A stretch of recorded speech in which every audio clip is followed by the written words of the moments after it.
We're in the Secret Garden with lifestyle and environment coach Paul Roy, and I'm always happy to talk to him.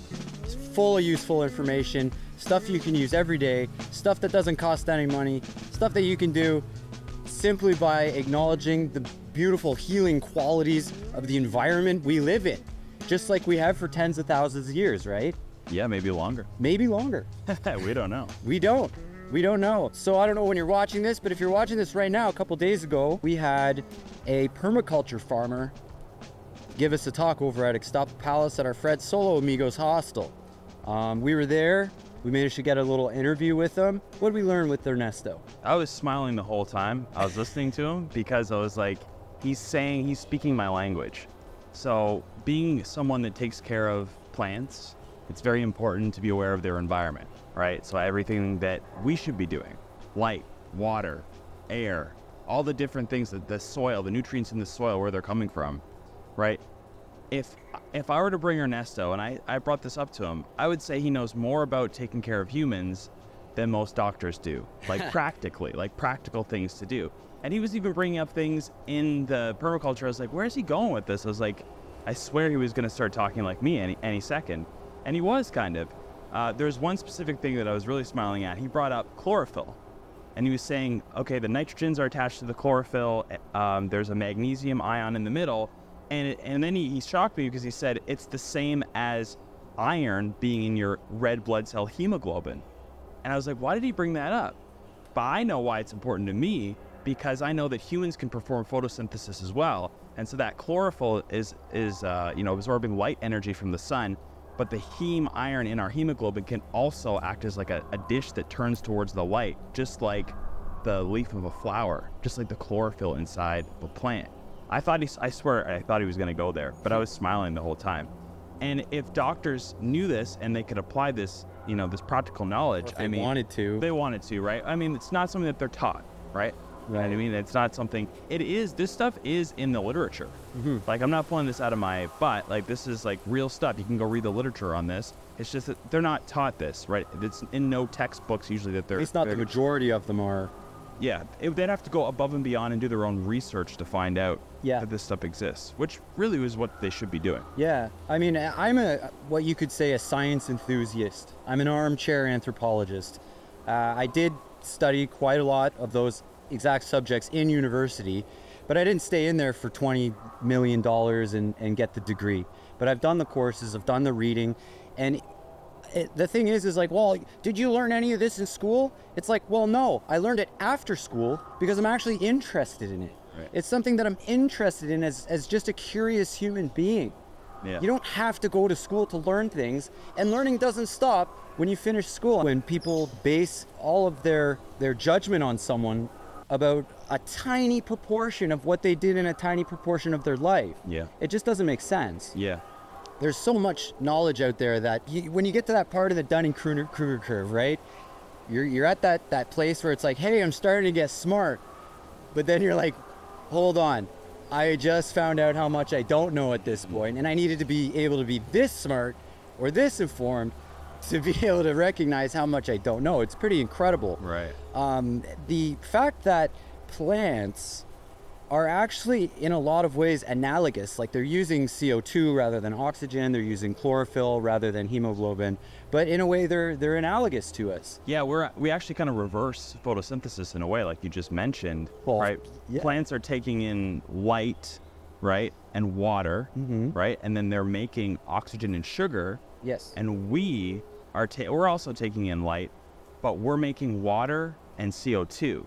Right? We actually make water inside our mitochondria as part of the respiration program. So it's like almost exactly the opposite. Yeah. Utilizing, So in botany, they don't have these, well, they do, but I don't think it's as aggressive of an influence of this, you could say, philosophies or doctrines that try and steer people in a steer people aggressively in a certain direction, and then go after anything that might challenge or expand that understanding.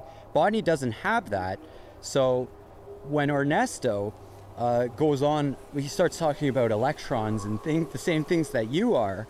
no one stops you from going into that, level of understanding in the school. And Ernesto's a really interesting case because he's actually he's a Nahua native from this part of the world. So his family's been farming here for could be 8,000 years. They might go back. Yeah, who knows? Right?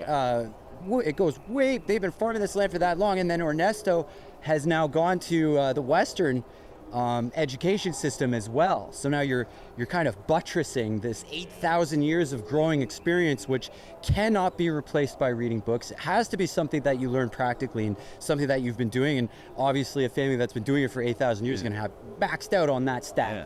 Right? And now he's going into the Western system and getting the science, the molecular biology that maybe they know how to help that process, but not fully understand that process on a microscopic Yes, level. you can tune it. You can be able to actually tune it, right? Yes. And now here's a guy who does know that. So this is really cool. We're gonna play some clips from that. So here we go. Welcome to the Solo Amigos Hostel. Brand new cafe here. Hey, there you are. We're rolling, by the way. So See, thankful for you. this is live, it's real. So let's go have a look at the demonstration today. We got Ernesto coming in to show how to put together this garden. I call it a garden, but it's more like multiple simultaneous growing experiments. So come on, let's learn some more. Right, as you can see here, the Solo Amigos Hostel have put together this concrete array of different gardens. There's 6 different beds here, and as you can see, they've installed vapor barrier to retain moisture, although it is open all the way to the ground. And there's some other neat things that they're going to take advantage of that were pre-installed using automation and different ways to grow things and then eat them. Because food doesn't actually come from a grocery store, it comes from plants that grow in the ground. So what makes this garden super cool, unique, futuristic, is we've pre-installed these PVC pipes, and they're going to be connected to an automatic irrigation system, which hopefully will eventually be fully automated. You can see here, the PVC goes down through, and there's an array in here that would distribute the water, and then right here is where we would connect devices, sensors, or pumps. My name is Paul Roy and I'm here with Ernesto. We are at Solo Amigos Hostel in Ixtapa, Guerrero. Ernesto here is going to give us a workshop on permaculture and gardening today for the group. So Ernesto, could you tell me a little bit about what you're going to talk about today? Yes, we're going to talk about some factors you need to have a good harvest, and it will be about how the soil is, nutrients, about how to grow seeds, water, and see what is the needings of each of the assistants here. Perfect. And your family has a farm, and you have a farm in the state of Michoacan. Yeah, we have a farm there in Michoacan, as well here in Guerrero, in Ayutla de los Libres, and we collaborate with some other farmers in the Coacuyul and Cihuatanejo area, also there in the municipality of de La Unión. Okay, La Unión. La Unión. And so you have a lot of experience growing next to the ocean, because that can be kind of difficult. That can be kind of difficult growing next to the ocean, see? Yeah, it's mainly because of the temperature here. The heat gives us some difficulties to grow some stuff because of the pest and some other diseases like bacteria and fungus. Yes, we'll talk about how to prevent those kinds of diseases. Perfect. And so your family's been doing this generations, yeah, or your second generation? No, we have been always farmers. We are lifetime farmers. Lifetime farmers, right? So Yeah. since you were a little baby, you've been Yes. digging up dirt, see? Yes, as well, I have got a degree as agronomic engineer. I don't know how to say it. Agronomic? Agronomic. Oh, agronomics. Agronomic engineering there in the Chapingo Autonomous University. Oh, where is that? That's in Texcoco, Estado de Mexico. Texcoco Estado in Mexico, so close to Mexico City? Yeah, it's very close to Mexico City, about 40 minutes away from Mexico City. Perfect. We need some guidance. So Ernesto is going to be our #1 consultant. So we're happy to have him here at Solo Amigos in Ixtapa. Hola.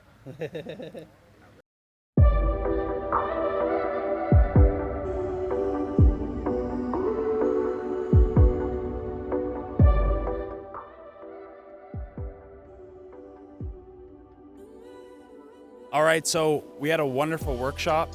We got some good clips there to show you guys at home, and we just want to thank you again. That was awesome.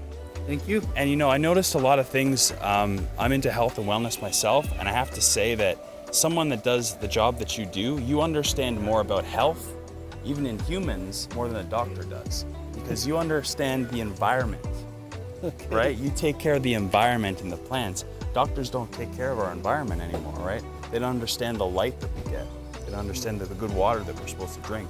But the way that you care for your plants is actually better than they do. If we could do what you do for us, all of our health would be much better.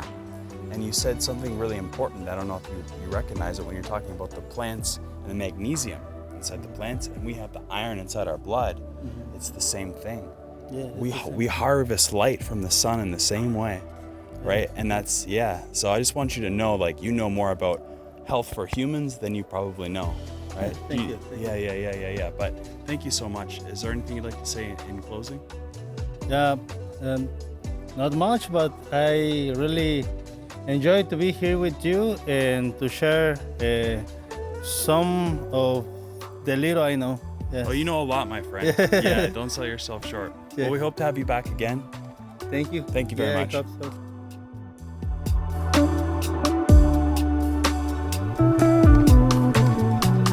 Okay, I hope you enjoyed that. We're going to actually release his full talk. If you're interested in that, leave a comment below. Please subscribe. It takes us a lot of work to put these shows together, believe it or not. It's a lot of equipment. We have to have all these nerds running around plugging things in. It's a lot of work, so it really helps us out. Moving on. Today we're talking about fertility issues, hormones. That's, the gist of it.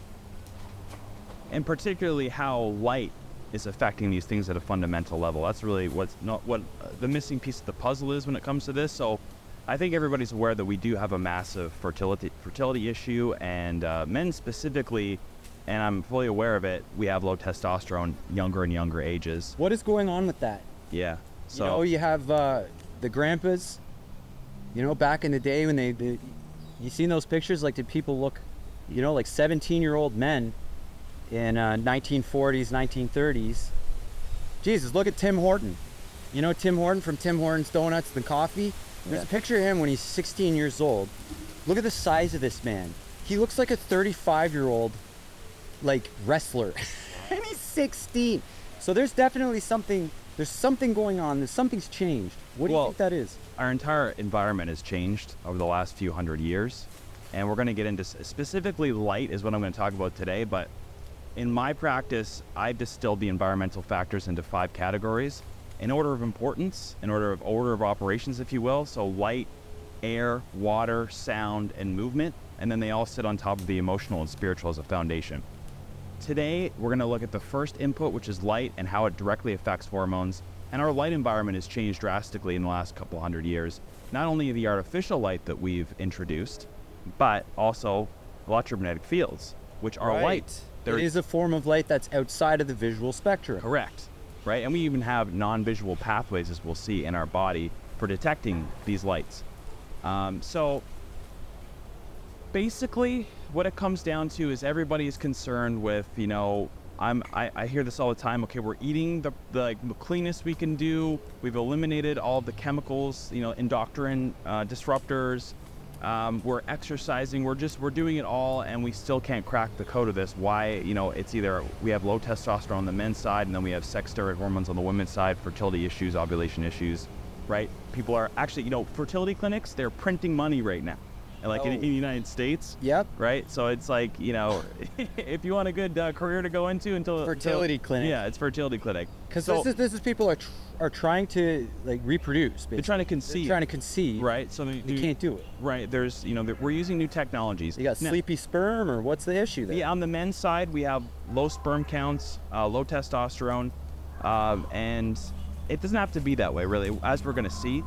I think there's some really simple solutions here, maybe not convenient solutions, but necessary solutions, because... Is there a possibility that any of this is perhaps by design?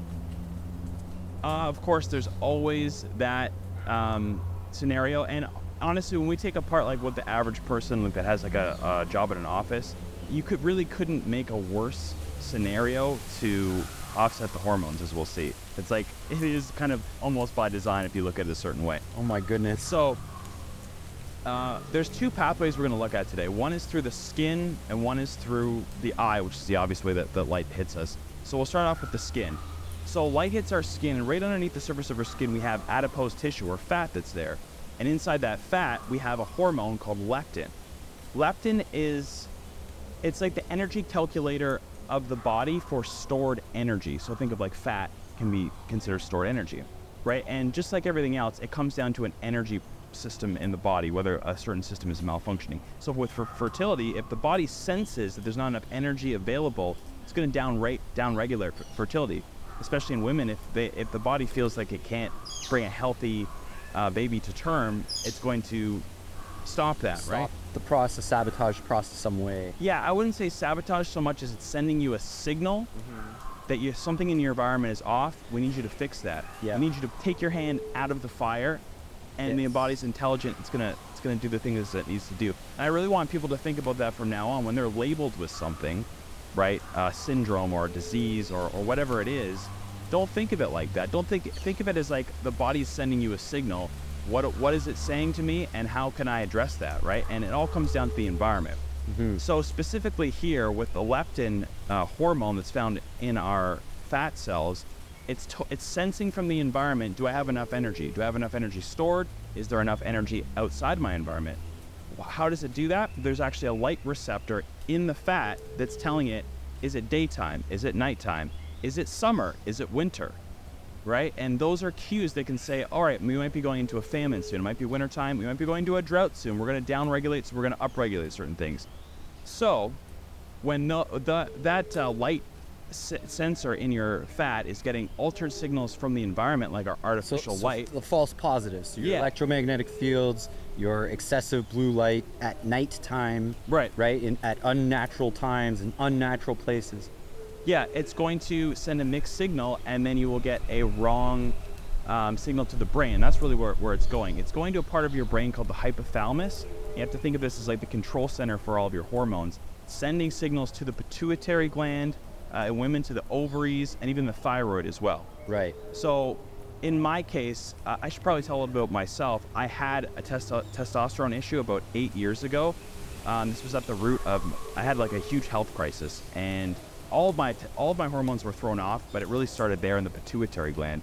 It was not sending the signal downstairs to produce testosterone. So I had to do a lot of research like this and figure out what was it in my environment that was causing my body to have these mixed signals. So before we continue, what are the dangers of that? Because for people that don't know, is like, oh, you don't have enough testosterone. Like, well, aren't like people taking drugs to lower their testosterone or castrating themselves and kids and stuff? Like, how is that bad for the body? I mean, it seems society doesn't seem to recognize that that's a problem. Oh, you're going to cry a little more. You're more emotional. Yeah.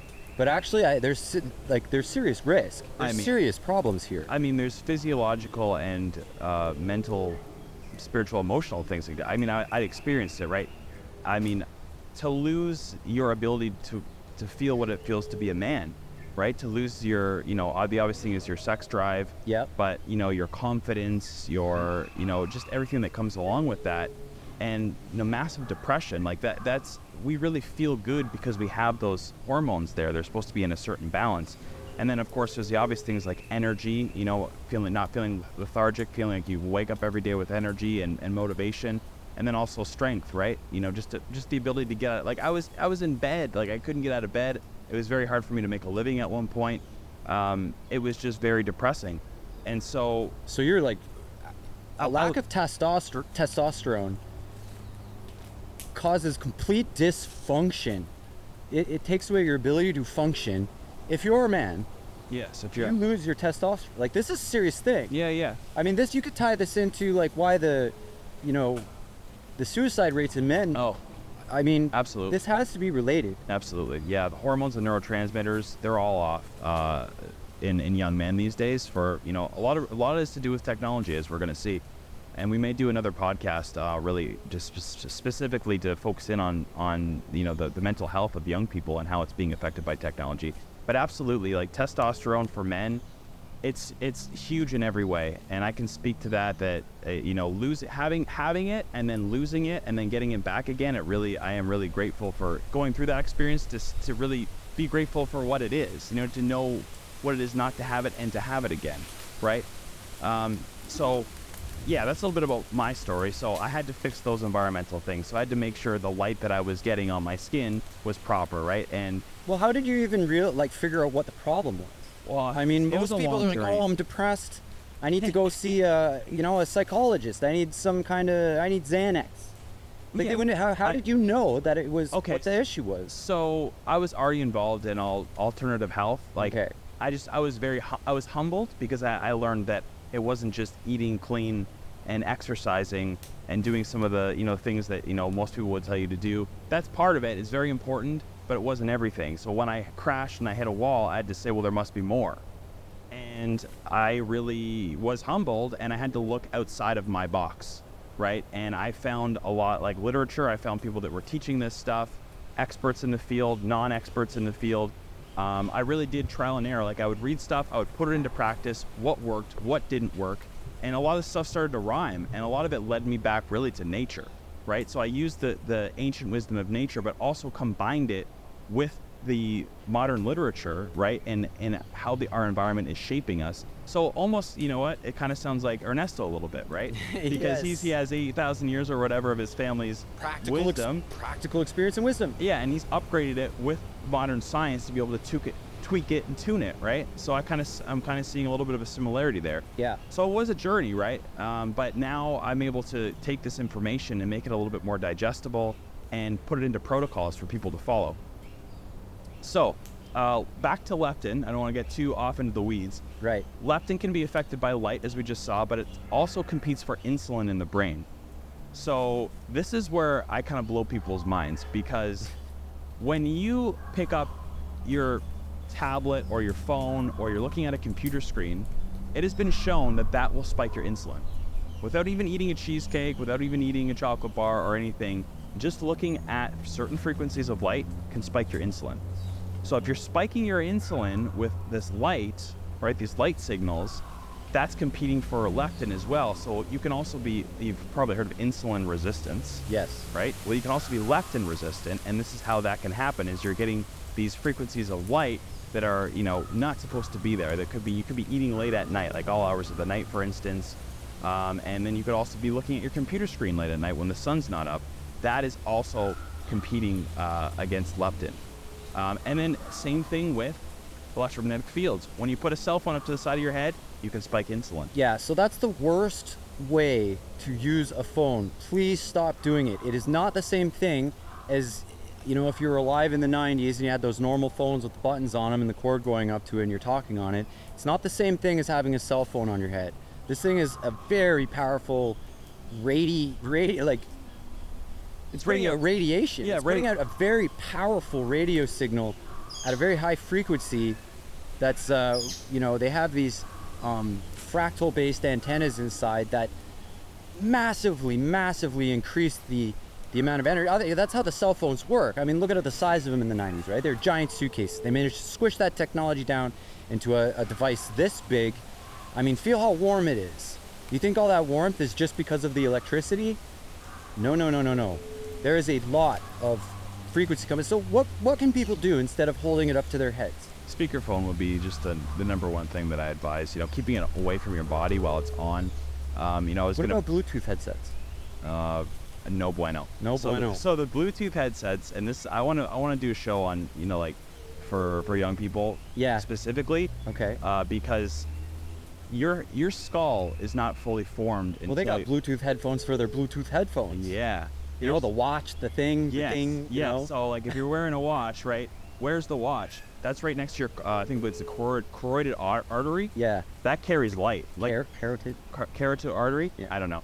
But like we were just speaking with Ernesto, he was talking about the hemoglobin and it's absorbing light. Well, those light frequencies, the EMF is going right into your carotid artery right there. So that's not a good place to have it. The Bluetooth headsets, they're transmitting between left and right. What's in the middle? Your brain. Young people, their skulls aren't fully formed yet, right? We're talking about specifically the iPod. Yeah, iPods. No, what are they called? Is that what they're called? No. Oh my God. What are they called? Yeah, the little earpods. Something. Earpods or something. So the ones that are separated and you have one in each ear, that's the worst possible configuration. Yeah. Because one of them connects to your phone. Right. Fine. But then the other one, how it connects to your other ear, it's going through your brain. Yeah. And so Is there any research on that long term? Those things haven't been around that No, long. they haven't. And this, like, we're talking about specifically gliomas and cancers that would affect the brain. They take a decade to form. Right. So we're going to see the effects of this, in another 5 to 10 years, right? We're already seeing the effects now from the 3G and 4G studies that AirPods, were that done. was it. Apple AirPods. We're so boomer. Oh my Yeah, God. I can't stand that company, Apple. Stop buying Apple products, please. Right, so electromagnetic fields are a big deal, and when someone comes to me with hormonal issues, I mean, we have to address that. Obviously, most people aren't, they're asymptomatic to this stuff, right? It's not something, there are some people that can, they can't be in 2 feet of a cell phone that's transmitting, but for most people, it's affecting them on a cellular level, something they can't feel, and the repercussions are going to be felt down the road, for sure. Just going to that where some people can feel it. Yeah. There's actually several retreats. I know there's one in Europe, might be one in Central America somewhere, I can't remember. But people are so sensitive to the electromagnetic frequencies of cell phone towers that they can't live Yes. in places where, city or anywhere with the cell phone towers, essentially. Yeah. And there's so many of these people. Like, it's not a rare phenomenon, not as rare as you think. There's enough people that there's actually demand Yeah. for retreats or properties where you can go and stay to detox from this stuff that are far away from electromagnets. It's a thriving business, Yeah. I right? see more and more of that as You don't create a business for something that doesn't exist. no. Yeah. And even in West Virginia was the original escape. There it For is. most people, there's I can't remember where it is. People will know. But there's an area in West Virginia where there's a ban on radio frequency devices. You can't have Wi-Fi. You can't have cell phones because they have these radio towers that are looking into space, right? And so a lot of people figured this out, and they've moved there now to escape the radiation, right? Because they know by law you're not supposed to have any of those devices on. So I don't want to get too far off into the weeds because we are going to have a show about these topics specifically. But just to know that your cell phone and the blue light are affecting your hormones, for sure. So the other big way that light affects our hormones is the obvious way through our eyes. So we have visual pathways. We can obviously see visual light, all the color spectrum, the rods and cones are active there. And we have non-visual pathways in our eyes for things like UV light, ultraviolet light. Right. So we know this because mammals have been studied, and even blind people in humans, they've been studied where they can affect their metabolism and the reproductive system by shining non-visual light into the eye, right? And it can affect the pituitary gland and other systems. So what's going on here? The biggest thing is your circadian rhythms, and then also the light. For those that don't know, what is the circadian rhythm? Circadian rhythm is our day and night cycle. So we have a simple way to explain it is in hormonal terms is that we have a day hormone called cortisol, and we have a night hormone called melatonin. And when the blue light is out in our environment, you may not be able to see blue light, but I guarantee you most of the light is blue that you're seeing even from your computer screens. it is telling your suprachiasmatic nucleus, which is the master clock in your brain, that it's daytime, right? It's also reading the information from where the light is in the sky. What season is it, right? So we have all these different cycles. Like, it's not just, you know, women have their menstrual cycles, obviously, but we all have these night-day cycles that are going on every day, and they're thrown off by certain cues, like light in the environment, even what we eat, when we eat, the time that you exercise. So there's different things that can throw off your circadian rhythm. And one of the big things I'm going to talk about is your cortisol curve during the day. So we have this hormone called cortisol, and it's supposed to be our awake hormone. It's also to do with stress as well. When we're stressed out, it's going to feed us this hormone so we can get away from predators or what have you, right? But how it works, how it's supposed to work, is early in the morning, like 4 a.m. when you're still sleeping, it starts to be produced. And then when dawn comes, there's a gigantic spike in cortisol to wake you up. And then throughout the day, there's a curve that goes down towards sunset. When the sun sets, it's dark. That's when we have the lowest amount, and melatonin comes in, and that's our sleep hormone, right? So when people come to me and they say, you know, I get this second wind. It's like I'm tired in the afternoon, and then I get this second wind. It's telling me that they're having an unnatural cortisol spike later in the day. Or if they're waking up in the middle of the night, they can't get to sleep. Another cue that their cortisol is spiking in the middle of the night, and there's something there in their environment throwing that off. That could be, it's because they're looking at their phones, it's because they're never seeing the sunrise. And that's kind of what I want to get to. The most important thing that you can do to reset your circadian rhythms, that master clock in your brain that talks to the rest of your body, tell it what time it is seeing morning light. That is the number one thing you can do. It's simple, it's free, but it's inconvenient. Like we said before, the modern world has almost invented a lifestyle for us that's completely counter to that. Yeah. Right? So let's go through like the average person's day that I hear that maybe works in an office or something like that. Let's do it. So, okay, you're sleeping in your bed, hopefully your room's dark, but you have your cell phone charging next to your head, it's on, you have your Wi-Fi on all night, your alarm clock goes off at some point whenever you get up for work. You then pick up your phone, you're scrolling through your phone, 5 to 10 minutes. You drag yourself out of bed, you go into the kitchen, flip on extremely bright lights. Yeah. And then you're making coffee. Yeah. Drink the coffee, empty stomach, off to work. We're behind glass. We don't see natural light coming through. The glass actually blocks the healing frequencies of light that we need. You just described my life before I came here. Right. Yeah, it usually rhymes. Anybody that goes to work in an office or like a factory or whatever it is, they get to work, they're under crappy light, they're staring at screens all day, they're behind glass, they're lucky to have a window in their office, right? And then they leave work, they go to the gym, same thing. Artificial lights, crappy air, we're indoors, loud music playing, cortisol pumping. Yeah. And we leave there, go home, late dinner. And then to fall asleep, we're in front of our screens. We're watching Netflix, we're on our Kindle, whatever it is. And then hopefully we can get to sleep at that point. Rinse and repeat. Right. So over the years, right, it's no wonder that now the new generation's coming up, they're getting these diseases of aging, right? I had the testosterone of a 90-year-old man at one point, right? And we're Like seeing a 1940s 90-year-old man? No, probably worse than that, but you know what I mean? But the younger and younger, like 20-year-olds, 30-year-olds, 40-year-olds, we're seeing hormonal dysfunction, right? And, what I was proposed with, right, when I did approach, a hormone specialist, right, they're like, well, we're going to put you on supplemental testosterone. And that wasn't acceptable to me at a very young age. Right. Some people can use that later on. How can that go sideways? I mean, anything that you take as a hormone, your body stops making.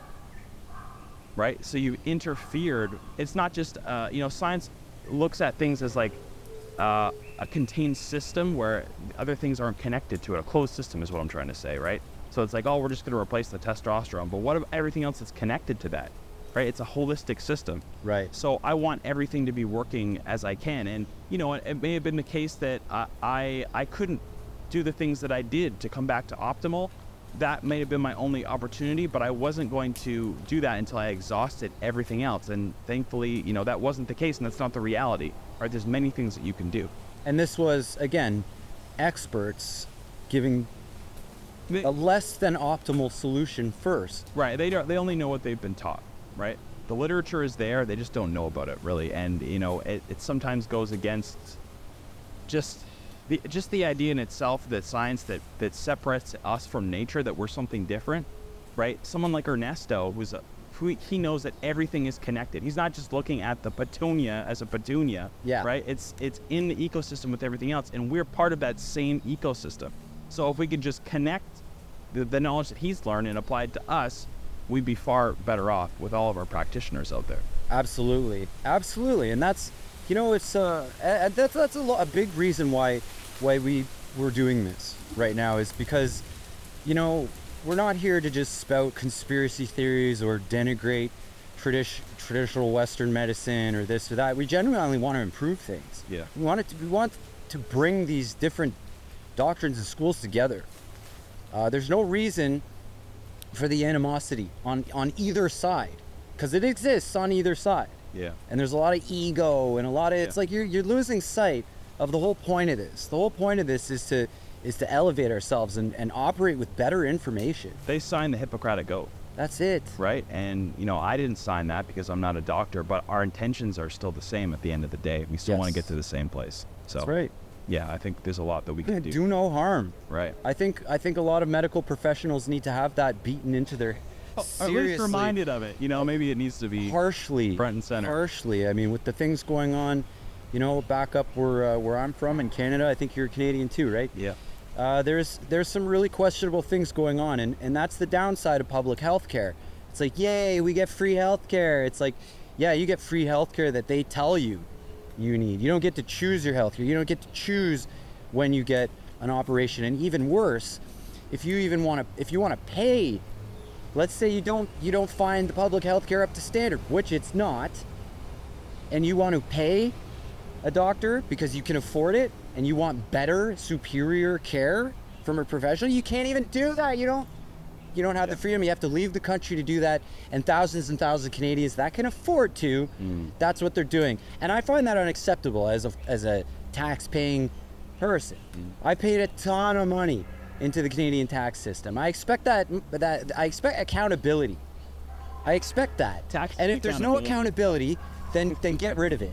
The system needs to go. It's like, no, you can't even fix it because the corruption's so deep. It needs to be wiped clean. Okay? So that's my message to people who are still enduring the Canadian healthcare system. And I think it's the Canadian death care system at this point. Right. I think they're after you. I think they're legitimately trying to kill people so they can make money off their organs. Which, by the way, you can't be a donor receiver right now unless you have all those experimental vaccinations, right? However, as soon as you die because you didn't get the organ that you needed, so let's say I have a kidney that's failing. I go in there, I say I need a new kidney. They're like, we're not going to give you a new kidney because you don't have the vaccines. And I'm like, well, okay, here's my brother. He's going to give me his kidney. Okay, this is my brother. He's doing it voluntarily. Take his kidney, put it into me. They're like, they still won't do it. We can't do it. You're not vaccinated. Whatever reasons we're going to come up with to justify that, we're not going to do your operation. It's like, you know what? Now I'm going to die because we spent 4 months arguing over this. My kidney failed. Now I'm dead. You know what they want to do? They want to go in and take your organs. They're perfectly okay with harvesting your organs once you're dead, even if you're not vaxxed. But they're not going to let you get the operation because you're not vaxxed. How does that make sense? And none of it makes sense. It doesn't make sense. And there's something stinks. Something stinks, and people need to know about it. And they need to wake up. And they need to do about it. Speak out. Talk to your physician. Tell them, right? A lot of these guys are sitting back. They're making what? 200 grand a year, 150 grand a year, 175, something like that. What are the doctors making? Yeah. Right now in Canada. Yeah. Right? Yeah. They're on the public dole. All their money is paid by you as a taxpayer. Hold them accountable. Yeah. And if they're not accountable, go somewhere else. Yeah. I mean, I'm not even totally sure how to tackle this problem. It's a huge problem. Sorry to derail the conversation, but I this is important to me. Even in the United States, where it is a different system, they have the insurance system, right? So now you're at the behest of the insurance companies as to what you can offer. So there's like a different kind of racket going on there, right? So if you're taking insurance, then the doctors, I hate to say it, they're kind of working for the insurance companies, not necessarily you at home. Right. So it's a different kind of racket there that they have going on. So to be aware of that as well. Well, I mean, you could go back even more time, right? When the profession of doctor was really officialized by the Carnegies, or Andrew Carnegie. And Andrew Carnegie was not one of those evil, he was one of the billionaire elite guys, but I don't think he was evil. I think he wanted to see some standardization and some accountability in the profession. So in other words, he didn't want to see snake oil salesmen running around pretending to be doctors, hurting people, exploiting them, and making money off fake bad science, right? And I think that makes sense. But now what's happened is the entire profession, how many doctors are doctors to be doctors and actually help people? And how many are doing it because it's a high status profession that gets high paid? Yeah, I don't know. I mean, I've talked to a lot of doctors, and I feel like their heart is in the right places when they start. It's just there's a lot of, they do get into it for the right reasons, I feel, but they're stuck in that kind of lane there. And you can get, I've talked to a lot of a lot of up and coming doctors. They're open to a lot of this information, so Yes. I do have open a lot of ways that the old guard will eventually pass. And obviously we still have the pharmaceutical industry that's teaching them all this stuff, so that's always going to be there. But They have a strong influence, but I mean, you can only play dirty for so long before people start figuring out the game is rigged.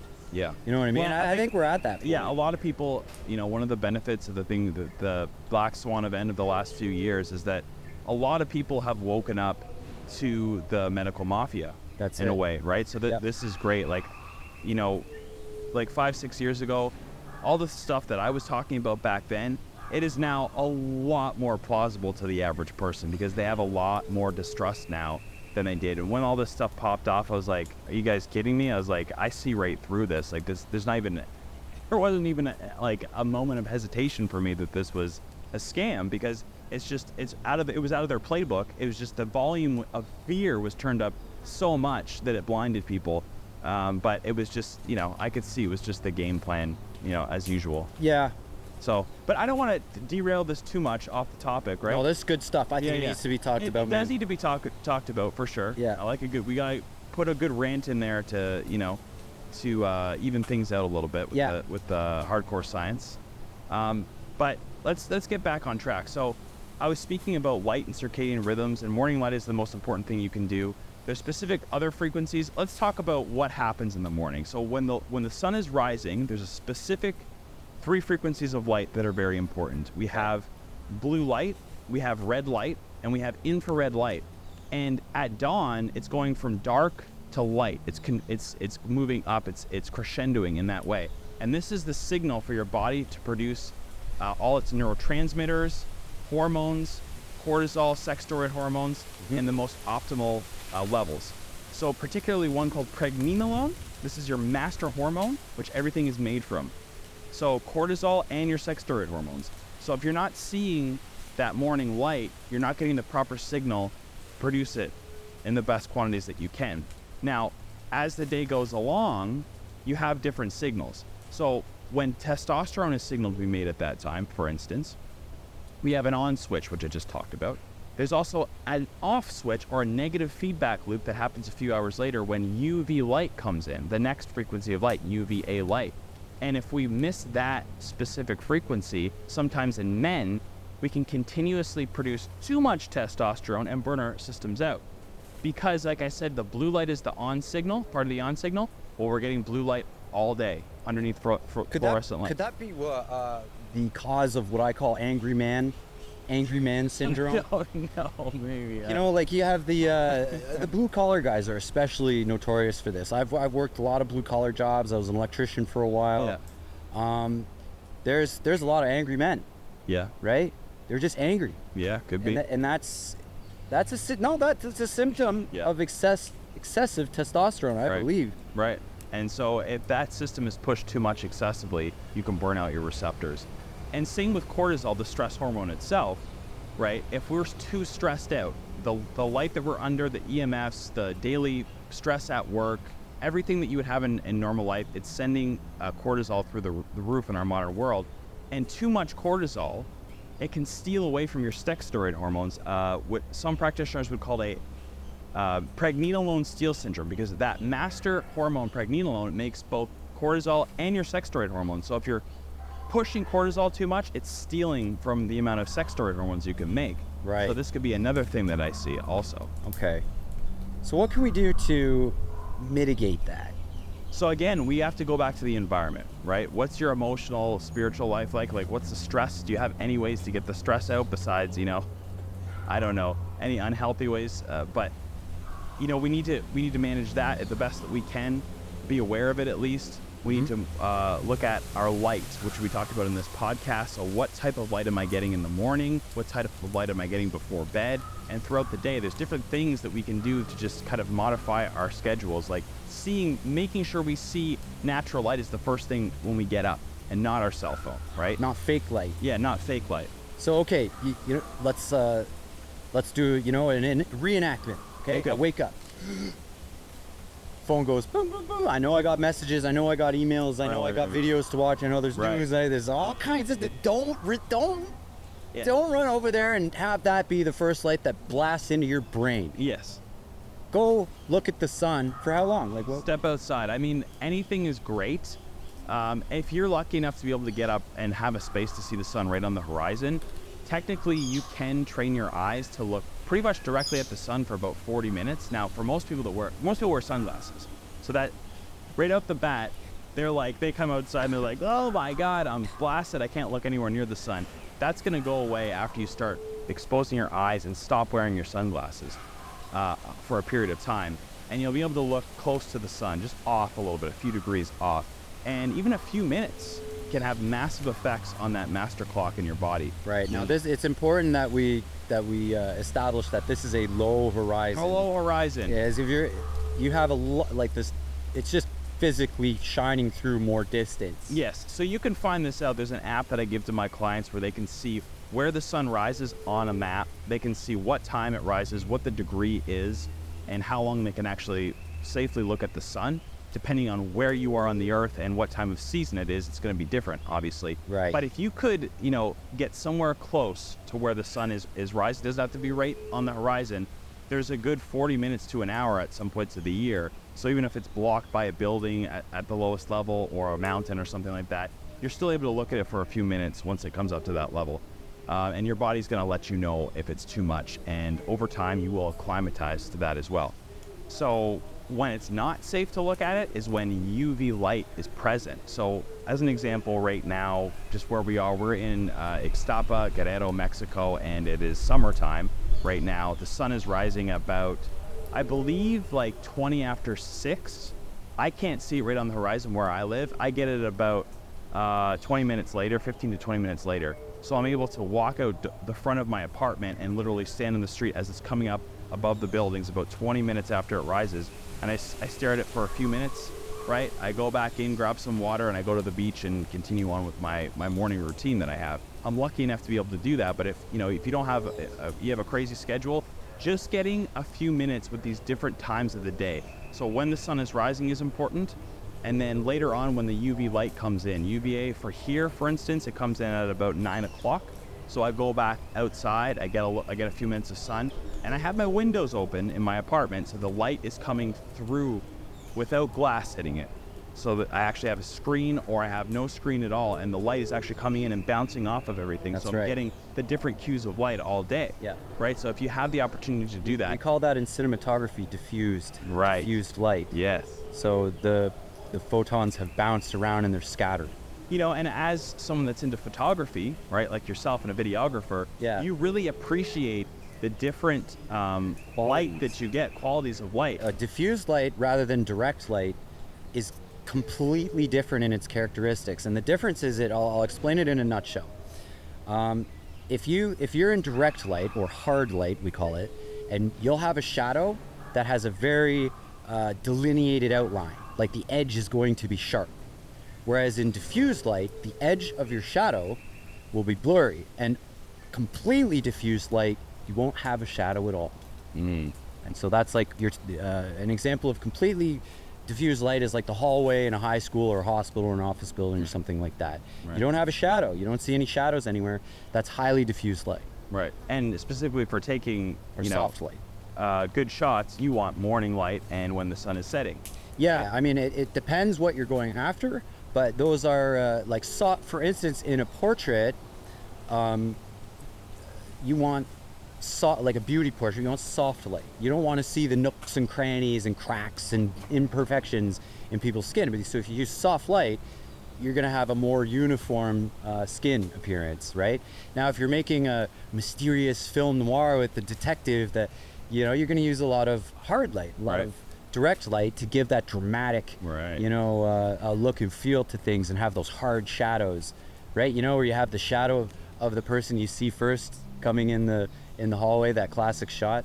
So how this applies? Photographer came to me. I'd be like, book a bunch of portraits for yourself so you can be out there at the natural light at dawn and at sunset, because that's where those frequencies are that are going to massively give you exponential effects, right? And we call it golden hour. Golden hour. Right? Yeah. I do too. Yeah. But you want those gorgeous shots of sunrise and sunset, and they spend hundreds of thousands of dollars, setting up to just shoot in that window of time, and it's for a reason, man. It's for a reason. And what's interesting is it's actually the most aesthetically pleasing time. It's also the most healthy time that you can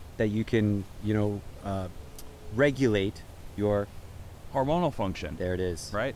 And even your neurotransmitters as well. In the morning, dopamine is turned on, right? That's another big thing. I want to have a show for like mental health and stuff like that, and how light relates to it. I need some dopamine. Yeah. Well, we need dopamine, not the dopamine we're getting from our phones. We need literally like real dopamine, and that's what you can get in the morning light as well. So a lot of this stuff, there's key things that everybody should be doing. But when someone comes to me, obviously, their scenarios are going to be different. So we have to have specific protocols for their life to be able to, fit into things. And everybody's different. Everybody's biochemistry is different, and needs are different, and schedules are different. So it's going to rhyme, but it's going to have those key things in it as well. Right. Very, very good. So we have, I got another question here. It was vitamin D. So we kind of skipped that because that's to do with light on the skin. So vitamin D, despite the name, it's actually a hormone.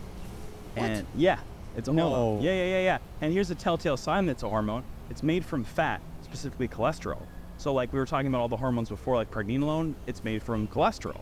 And so anybody that's telling you to have this low cholesterol diet, or you're on statins, doing yourself a disservice again for the hormones, is because you need the cholesterol to make this stuff, right? It's the fundamental thing that you need.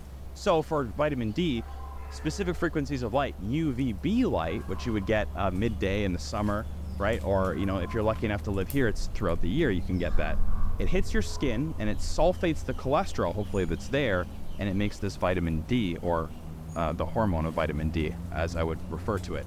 And this is actually very important for testosterone levels. So when someone comes to me with low testosterone, I want to know their vitamin D and unsupplemented vitamin D level, because the vitamin D that you're getting from supplements and food is a completely different pathway. So you got the vitamin D you get in a bottle, right, at your health store. What's the difference between the vitamin D in that bottle and the vitamin D that your body actually uses, or does it make it? Or it makes it. So again, like we were saying, what happens when you take supplemental testosterone? Well, you're making a hormone, and now you're putting it into the body stops making it.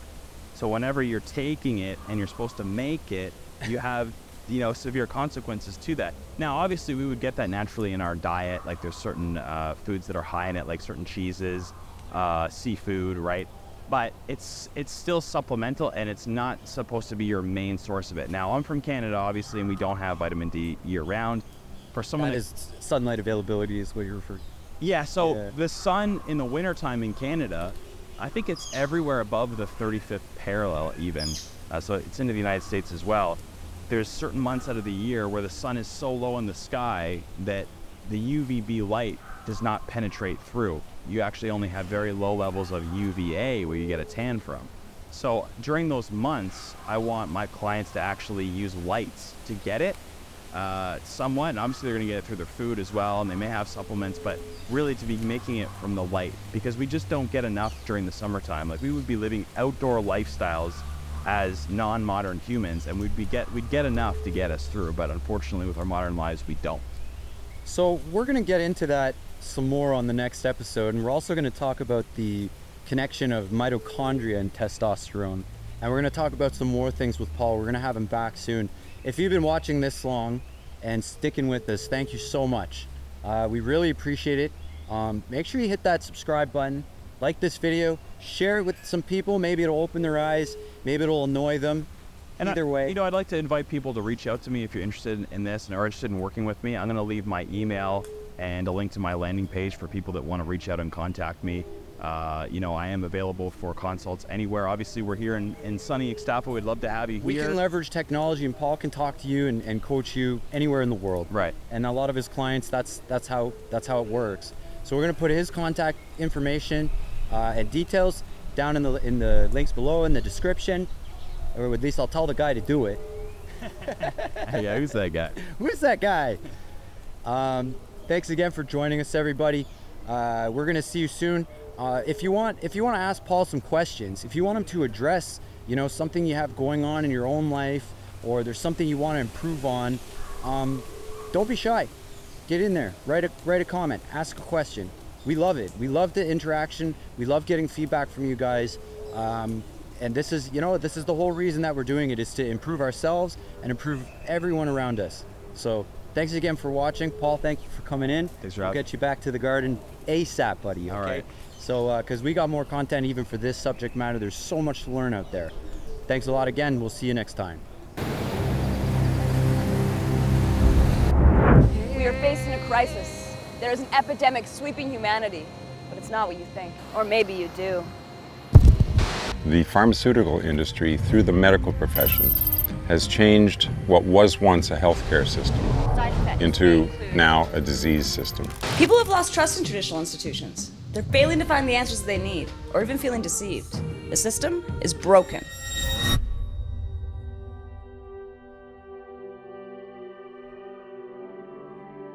Now, more than ever before, people are seeking answers in the alternative health world. This is creating a massive opportunity. Have you ever asked yourself why alternative healing is called alternative healing?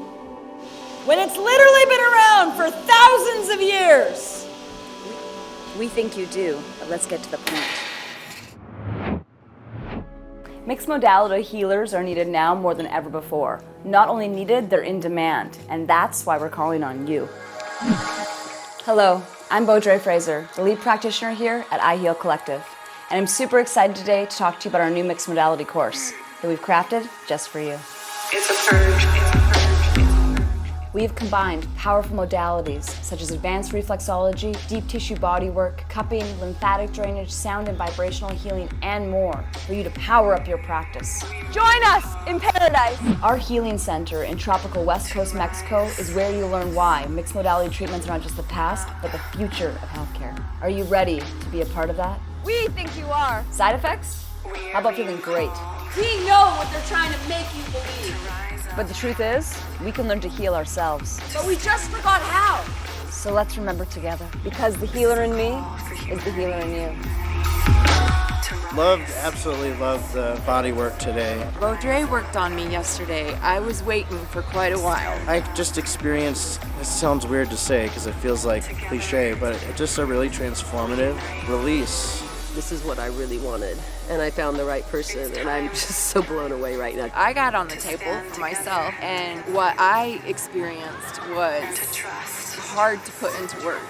I know that she was drawing from all of her wealth of expertise. Taking these blockages and releasing them by transmuting them through herself. I mean, it's really amazing. It's really intense to think about. She did a really amazing job, and I feel calmer today, like more relaxed. Things were released that had been bottled up that I didn't even know about. She was telling me a little bit about her training, and you hear that a lot of people say, "I were trained here and there," but my God, she is really a master, an absolute master of her craft. We believe in the success of our students, so our class sizes are small and intimate, and they fill up fast. So sign up now and join the collective. For the healing of the collective.